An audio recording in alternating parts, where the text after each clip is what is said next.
आपल्या शेतातला मोगरा मस्त गरगरीत माझ्या बायकोला लाडाच्या.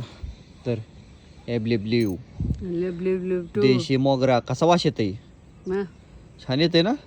कसला मोठं मोगरा व्हायला आहे? पाहिजे. सिंगल मोगरा आहे का कसला? लय येतात मोगर. 32 पाकळी भरते. आता दाखवायचंय काय, त्या दिवशी पेरू दाखवलेलं, पेरू दाखवायचं आपल्याला. हे बघा देशी आळू कशी आहे, नाद आळा नाद. नेक्क देशी पानं खायचं काम करायचं काय.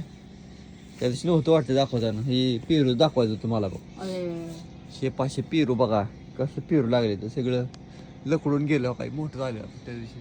आणि मोठं असं मोठं झालेलं, मोठं असं मोठं झाल्यावर ही झाड असं पेंगायचं. मग तेव्हाच मी म्हणलं होतं की हे कोण आहे असं मोठं मोठं होतं. अजून ही अजून काहीच नाही, अजून लय मोठं व्हायच्यात का नाही ग. एवढं हा ही काय इथं 2 आहेत.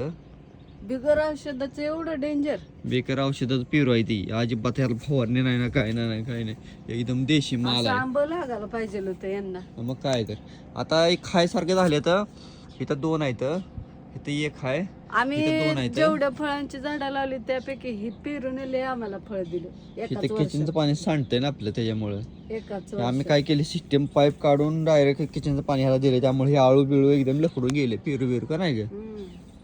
अजून शेवगा दाखवतो.